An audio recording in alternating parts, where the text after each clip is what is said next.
Non, et David, est-ce le monde a n'a yo toro ya siaba. Kita suma kulo yo tro. E mo jade beme. Wedo alasan. Wedo bibo wedo eti. Wedo diti. Avalu mi tombe. Avalu mi ton we beni nuwa ena chendo koropo mi ton de lemi ko tungbonu me pongonu mi ton. Mi wa se aziza ko ochi eyo. Mi dele mi do fi lona gwalonu azizale mi de mi do fi lona ze azizale daga bonu we hudo iton nu we sin hudo me ide yo ina no do poropo mi ton wi me do cholo lona gwalonu azizaye yo goni po cholo to ipan mando to ido e o kan sino le koblo le nu mi eni we ko problem bloni bonu aje fi de blo ko do we yo e ren e na do meleyo e blonu mi meleyo e blonu mi chobonu me vona do ko to yen et n'a pas ou béninois et n'a tient de pour mi temps.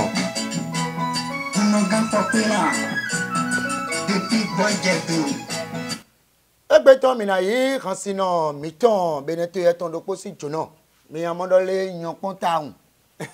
je suis beau tellement beau et je sais que les femmes vont apprécier mina apprécier mi c'est-à-dire je suis couturier et commis quoi commis n'a donc bénon rôle design. Mais d'accord, couturier quand d'accord pour le tija et kungbando et il na juro fene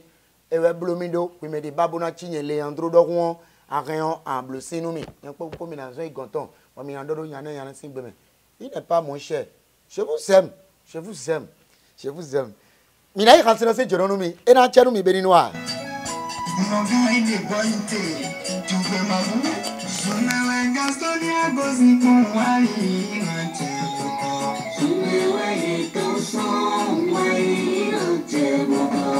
Gasoclé, I will not have that not be the tea. Sumewe Gastonia gozi, why you not tell me? Sumewe Alasana Doi, Sumewe Gastonia gozi, why you not tell me? Sumewe no Gamosa, why you not tell me? Neblito Kisiani, Pedante, Jesse Dutorum. Ajipe kete soni aziza budu Umai rojemuwa Sisa mekole na gbera mbu Mekole indajeti Kese kotano po Enina mbira mwaji Ena na gbe kan be na chi be ra ko lo le mi ko yi kan che lo wa lo ro kuno gande le de le sin ko po zande tian mi na dedeji bon era do ko se no bi oh me la jo me la ko do bo e de suna do de ge sinu do po to vito si ero mi pon do me pon god mi toji aziza ko abo ku do le ehonu oh na bi o do an hun gbe papa le no wa to me pon god ji mo no tekeli an hun gbe to yi lo na to gbe nu me to le lo na se ku de dajo bo mi na se nu wa bo so mi ndo Gastonia di ko le dagwago Ngbon fi bo do gbenu wa ina no tire sun po to yonun po de ka ko do bene to ome do gbe ome bi sese Gastonia dago wo kan weche bi o wa inu mi tole mbe ganzo e loru to me fi o alisa bo gberu to wara lo ogona bo wa inu mi tole ze kwe boro zinzande mewe Gastonia wa kan weche bi o Leandro diche poto to ganpo Gastonia wa kan kweche bionu no siru kanji ndo mi wa se aziza ko Gastonia no ro si se webo eyin de boron vivi mi egbe won me Gastonia wa du kwi wa ko je no ni se manager yo lo mi boro mi no na ifire dion o asita yin ko no Gastonia wesin dion yin ko te meji no le donu mere suta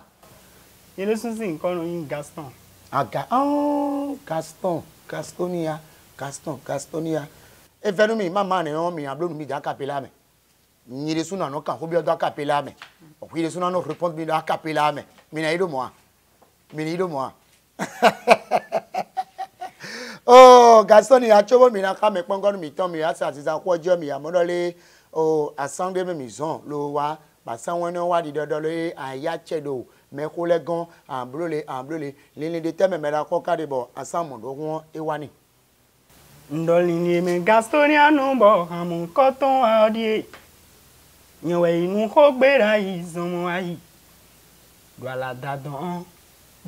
Gastonia inu ko gberezi koli ile cheme ondo keke lo je clavicota mambozi afọ klini nwa ikpe papare bedo Gastonia abehanu to me fio esge aka idunu me hoto ele aka idalo fame buvete fagu kwanji bo Gastonia do nkumbulu bedo nu mi do yin je kwe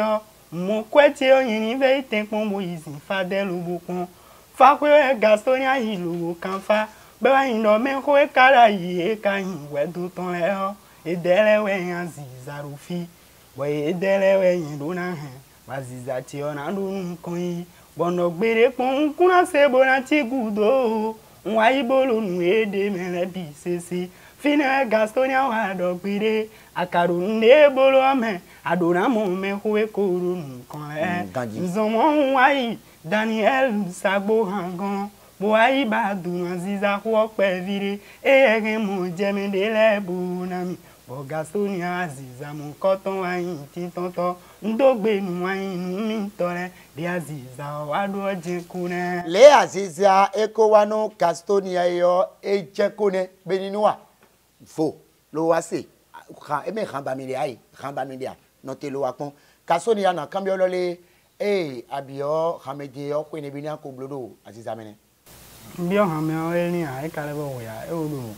5 ans lo edi o bloko ya ton single ne bine akoblo abi agbanko ne bine akoblo so npe ojine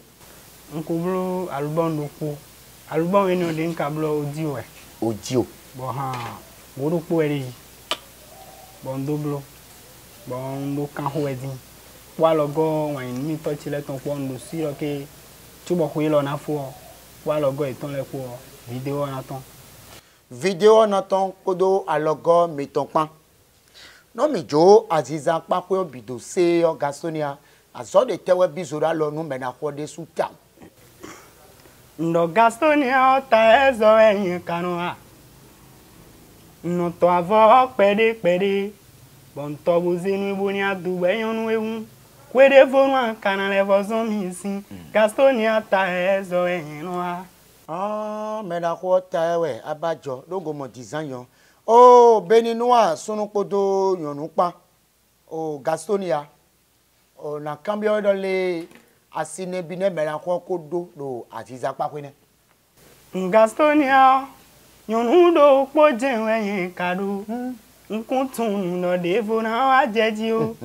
po ma wo si alogo po yin sunu ka ko ba amo sunu wa gbe mi fi buru yi yo we dey sun ero gbe to ya se obolo gbonde ohun kanamo dun ko ndo fire o yun vire no do ni melo che iwe gbe me wo yo lo mi o no le wo ju idu do mba no evolution che ni do nkan iwe nka je yun be do yen deji o parendere na wa sin ko me e do mo parele no ya o sin ko me di do kan français ya e ko me o beninwa yonu mi to le no don ta mi ton cha wenu we ya yin yonu bo ha se no mo ya ko mu e lo yin wani bodi ni ye o ko do kan sino kede ye kon le dan le bo pare kan sino ne ton lo le san ko nu kan sino ye o e we ko me yon do po ni ale mo lo le di na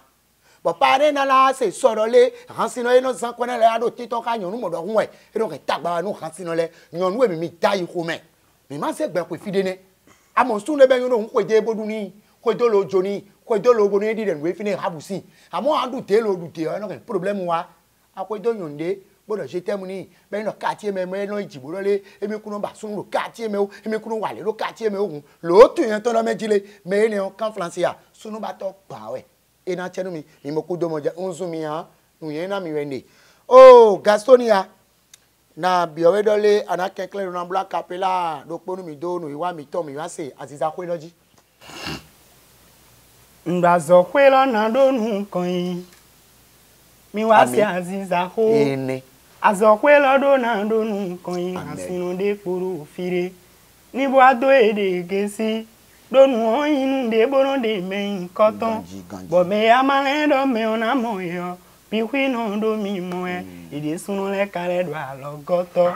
Bo alogo e tono si semedu. Ide sunu le kado paren dele. Bo e dele non si se aziza tu. Mi wa se aziza ko. Azokwe lo do na do nu koin. Gastonia do hesinia. Mi ve ko deu. De mi deu do Gastonia do. Segbo medu tona wazi azokwe do nu kon. Amen. Oh, segbo medu nazi azokwe do nu kon. Mina kon final on to gbenu Maswell. Ena cheni to gbenu PDG ba rue de la Soif. Mena ko ba ton e do pa aussi pompéage forêt gbo me fini bien mes ande yo à moins kilani Aruna et non ça portable ton le dija e kungbano to gba sin kha medon. Oh,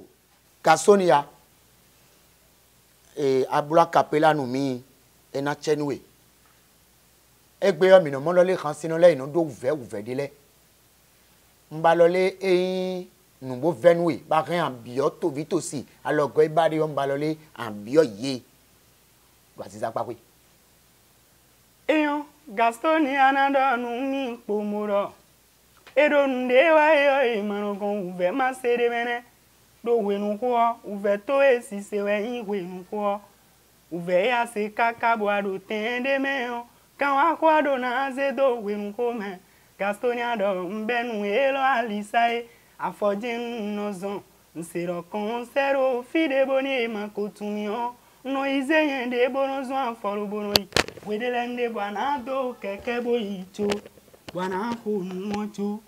wakwere mana le tonwi bo Gastonia se uvene le kaka bo han ko me jenwe le vomo kwere si bo parende le wayan logonu mito bo keke ro po aje si bondeu segbo mendo to de azedo camion ve kozedo mo bonino nu kon yo ni le wa gona parero zan kwenu Gastonia le ndo mare ni ti fifa fati no amblo yo note apa ene kweja do kote ne no blo momoru be no fifi no mitin se aye na to bi o ko le kan to e totun baba lo le emina kreto vito si le yo badani blo acapella ton do ko itan le ejo adambo pe to ero onu ojo adambo pe to bi sese mon frère c'est à constant l'argent voilà quoi raison mo wi no no menta ejo adambo pe to Eneme Gastonia Victor Bonyo sora mumbe mais sans Patrice d'abord Roger le Bravo Masse dedans ejo adambo pe to ene ejo adambo pe to ero nu ojo adambo pe to sese mon frère c'est à constant l'argent voilà quoi raison wi no ta do ejo adambo pe to ero sora mu adambo pe to sese mon frère c'est à constant l'argent voilà quoi raison wi no ta do ejo adambo pe to sora mu ejo adambo pe to sese mon frère c'est à constant l'argent voilà quoi raison wi no ta do emane do uto ene yelendo uto e a kwala ko be so mo wi pe do tato e amando ko e benefit a wi to e kon amando ko ro pe me fi a fondi lo a afoson to de no konton a adorando ko tadan to bo benini wana modole me lo fogun to we yen weji kan a Gastonia le ni de temi ade ba sam do kun wanu e ba ji kan ne ko gbe oji e yin wanu do kan ne wa bon nini de no oji kan ne o nyami tere gon yi den ka nyami ti ogon ni poporo hodo e bo hototon ko agonton de hototon agonton e hoton do nira emi babo e na plan mi firi ade do emi na plan mi firi nyami ora fitera e ro ke chubo mi na firi na sen mi ele mi kundu ko o nyami ora hun e do mo hun emi na i plan melevo bo de no gonton fini azawa nu mi bondoro amado ko ya e kuna tun ko e Canada city bo wi na do tanu ni no ko we ro gan o me o fi de mi o ko ngbo dore na plan mi yo mo ro ke ye ko me o ko na zan e na so moyi fi kan wa de ne beniniwa akwe l'argent kwala ko bawo e no zemesu akwe no blomedo e ya ro gbe me fi bo ma vacan boya o ton ta sin tian bo ni so re an ro bo so do we yo e na zo do ko tele na ene mo ndo kporo mi to eno ponu wa mi to mi asa za ko to ipon gbere pon wa bo ko enu asamu do ko wa nu e Gastonia afia ka ilo ida han ne ke nko yo nu han no dinda Roger le Brave arranger chi ono Roger le Brave e we danwe and do ni do le yin do e lo na wa fi e na wa me pon go mi tonji lo na do de gisin to vi to si le be na do le tun wu se aye oh mo do ando manager si ado manager ani we aka do manager do kan se ni le tun be no gbe mi le kun ba manager o te we ko wa ga do okay manager chi ri no no so mo do manager eno ayiro me ro fi de le hasino aduna do mendi bo me no we na no support no me no we na no do blow le eno system e manager no e yoro ro fi de lo wa ho no e bezi no we so na e fi ne mo do kwefu e bo a okay manager chi yoro mi ro fi le mi ni melo le bo yoro me o so azi o fo mi ni melo manager chi ton bo yoro e dogbon de o ina wa yen gon fi manager na han de dogbon wa sadi elo mo kon yin no tin haji si ko te o kan no ke ro hon ton che ja blue no na iya do aze we do alo de ji o ina zan we do alo ji mo ado manager bo ni hon ton te bo yoro bo ni no ke han jinzu mo yoro we o manager to e na ido ho he e wo ko lewe han sino chi no yi lewe han sino chi no ton mo eni o hwele sun wa je ten o me o no do sisi ayi nu ho gbe wo hwele sun we do son kale we mele biro ayi nyon han sino le biro fi de na de o bo ere ni akale sun we me han sino le sun no te chi e bo e no de development ton ko akado manager na ikale sun o e no kero eni we zun wa na gon manager ma si a azo de sin wa nu e bo nko to na do kun pe o azo de manager no wa o ado koro apa ko klende ro fine no manager mais ni bo supposer lo photo we do nu wiwa abi asito ni we do nu wiwa budo visu wa bo wa se susu do nu ye lo jinumi nga do da po a nemi na blogbon and do ni lo manager we a abi an idomo blo pleasure ni bon eno ajero mo chubo nka na idon bo na do yin mo ndo na yoro manager chi me lo de yoro mi o le we de nu bon force yin sun do na do ten o me de asisa si wo si me yin sun do na do ten o mon manager chi runa comprendre bon me na zo yin manager contrat de mi blosi be ka ro gbe de choku e do mi do na equity tantan le an blogbon bon e do mo force on no kiro viche si asiche si to yo kabi fofo chi de dépend de popo de o e kan yin sun na do bon e ti mo wa bo ni mi no po do manager chi o contrat de we no yi bon mi ni blogbon de mi sin blogbon e sin mo contrat ton manager chi o contrat ton sin ja lo ton bon na yi don e no yen popo na do mayon no do a mayon ho do a ena chi kon okay dia wa jenu kon yo dia do han blogbon ko te ru yo aro go yi e no gbe mi de zo mo ni mayon no ke ro we de sun we do we zo mo no confuse do manager yi mechele mi do ti si we a hasire do manager ku ipopo mi kontan mi ayin eyin fi to we su ba mo lo le kan sinu ko do nu ko iro gbe ton me e wo na idon mo di de ze wa po won yo e mo a ayi lo kan sinu bonu e do yo lo manager ti ohun yo lo manager asiyan si tonto asiyan si tono même manager de le tin bono do kan sinu de le to kudo bo e te ton le via do ye ku kan sinu ton bonu e mo le contrat iro kan sinu yo e me contrat lo iba e me na ye a e don 5 kan sinu lo le ba me fumu so ido fio mo me no ko nu kan sinu na kudo yi we de mi dunu blo e mi no pon lo no blo akoso no zonu mecho e no pe ide o na cambio do yona di telebe aka omoru ati zapawe nko mo yona de da siza pa ho din ati on ka mo ro fu mo de me lo de nde bo be o e we level ko de din bon niveau de le de wa peri bon level o ma wo bio e bo le ro alogon mi to le bio e fantile fun tralando gbenu fan club Gastonia do e de ro gudo ti gbon en level no gudo ti gbon bo do gbenu change film bo do gbenu kamoko do e na ti enu e de we no do bon in blo han bo han na ton do alo pade je na ton do e de no zian gedede yi bon he ko bo no zan de me bon do gbenu yi nko mo yan na re ro han pa ho dian me vogun mo de me Vogbigbon de menu Gastonia gbigbije ka mo yan na de me ami me parent ton le jena bloni mi me fan ton le jena bloni mi me staff ton le o mi de le jena bloni kan ko egbeton egbonfonu kan ko egbeton fo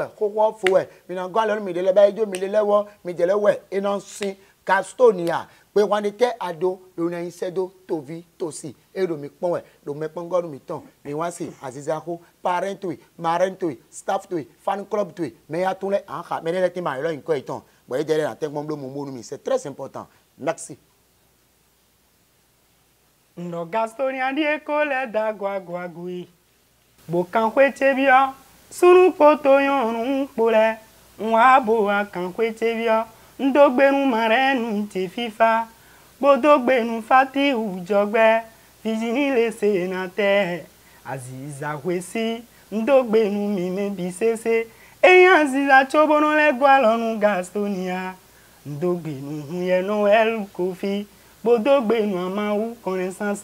bodogbenu aina no tire bisese on me de amize weti kemi Gastonia no vi mi ton pevio tralando gbenu meru wedo don le e me no si se Gastonia do nu kon le nwa kan kwete bi obodo dagbe na tinu me bisese me se Gastonia si rambodo nya viodo na inu kon me mi buba Gastonia bo boni egbe alo gorio mi na no si sedu seti me do na bolo mi tondu poro na mento de kun ka hingwe no ume Gastonia do de mi de tombo zanu mi no mi wa ija zo pe mi ton le o mi na no le mo do ten ton me Gastonia do hesinia ndogbe nu me bisese ena chenu dokporokpo mi ton beni no asunu yonu ton pe fu po di ofile bi pon mi to gbenu mi meyin wanu nu iwa mi ton lono ponle yo ena chenu mi Gastonia aka parendile ado PDG cité suprême Fatiu Jogbe peche zodeme momo yen ton Fatiu aton kode na pe gbon inbox me mi go si fine a yilo me ro poyin ko sénateur abi faux sénat tempon bonu dépôt ni 165 47 87 18 odi et on fait venir me di faux Kofi o e lo le finance mi tempon blo momo chenu mi e blo bonu le ko wa no le ado changi filme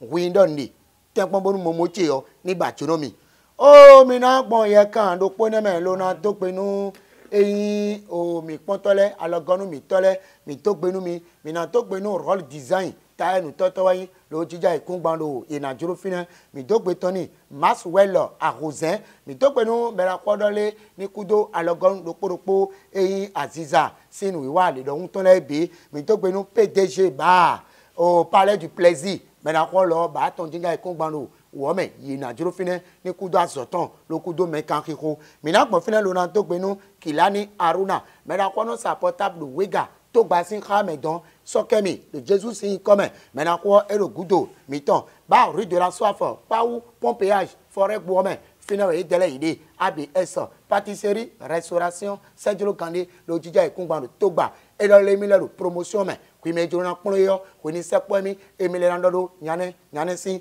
gbeme mina to penu miri communication ye dele edewu lonondo sesedowe beno jakungbe lono je gangbe ye me we ero moji lo bo mi do ye chemo e poro Aziza si ye mo yo mina to penu Stanislas Togan lona to penu Akuta Bosco ye me wele dewu lodo sesedowe mina do mi dole mi gbedo lonando Aziza o enando we ko to me before egbe yo mina du gameyo body na je deji eleja wevonu Gastonia enlève l'école l'on est actif d'indenu tout vite aussi les béninois nous vivions pepe nondo eleja wevonu Gastonia wa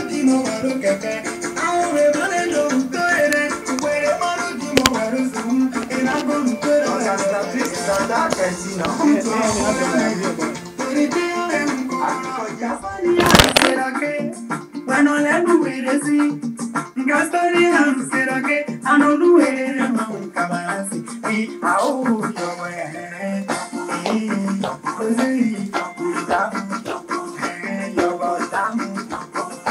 yo